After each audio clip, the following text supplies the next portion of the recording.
Hi everyone. So this week we are looking at cultural insights. And if you look at the readings that we have assigned for this week, you will realize that we are now kind of separating what makes multicultural marketing so different than just marketing in general, right? Because we say all marketing is cultural. Why do we say that all marketing is cultural? Because we feel that culture plays a huge role in impacting how people behave, why they do certain things.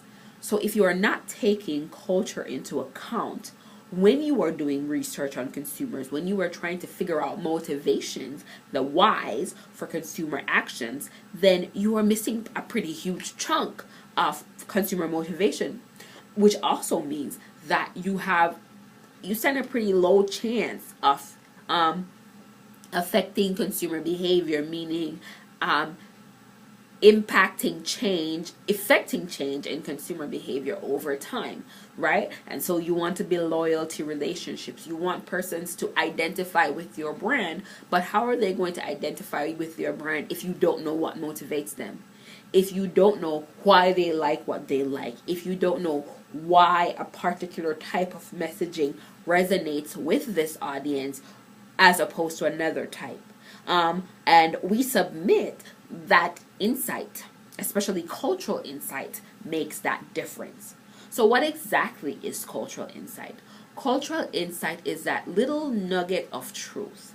It is the core of why people believe what they believe, what motivates people to take certain actions. That is that cultural underpinning that motivates their actions, right? And so, when we're generating insight, we look at data.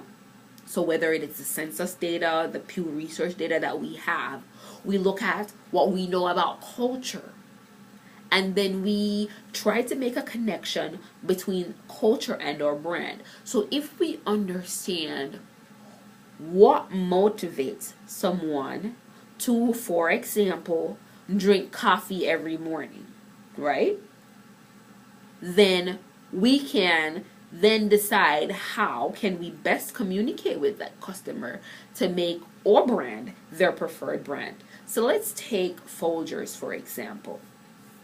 A while back, Dr. Prezeni was doing some research on Folgers, and when they did focus groups, and focus groups are an excellent way of generating insight.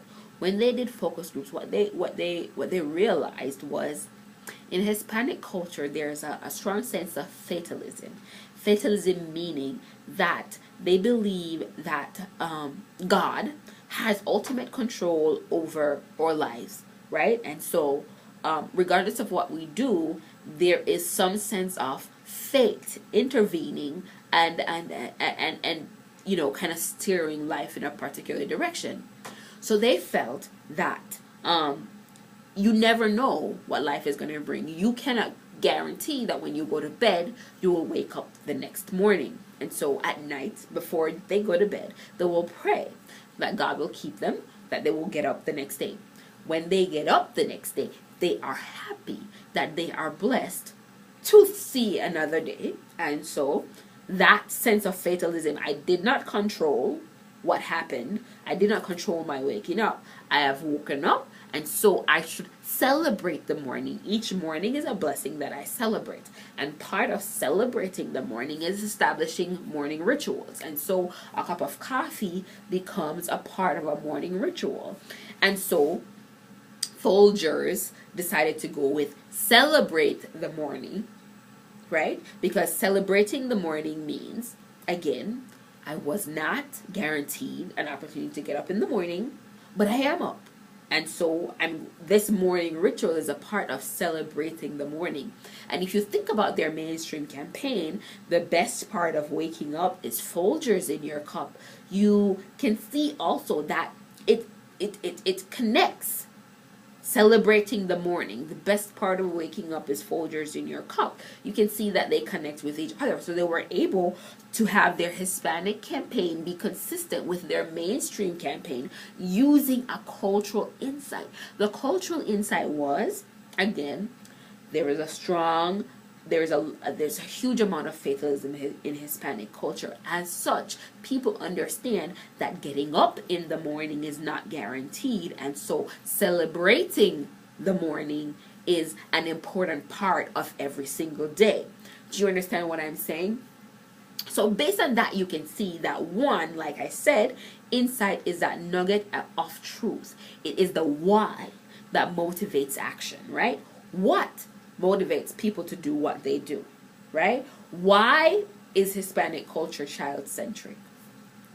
That would be an insight. The why, not the fact that the culture is child-centric, right? So think about this. Insight is not data.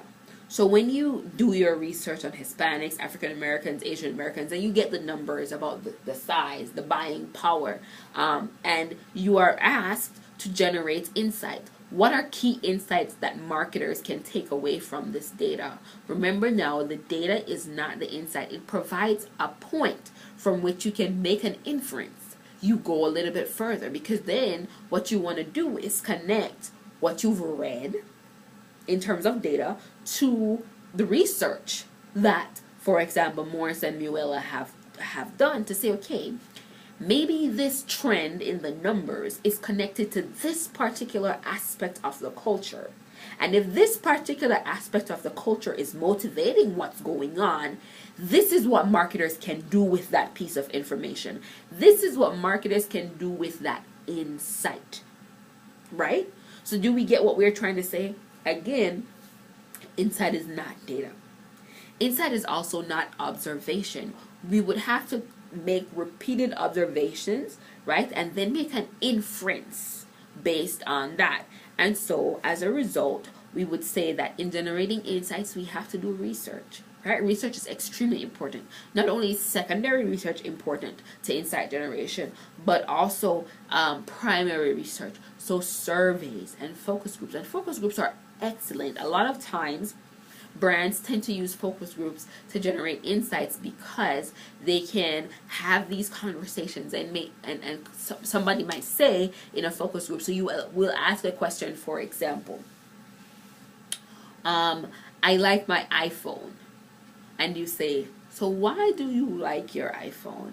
And they will say, because everybody has it. So is it important to you that a lot of people have the phone that you have? Yes. Why? Why? And the person might say, because if a lot of people have it, you know that the brand is popular. So is popularity of the brand important to you? Yes. Why?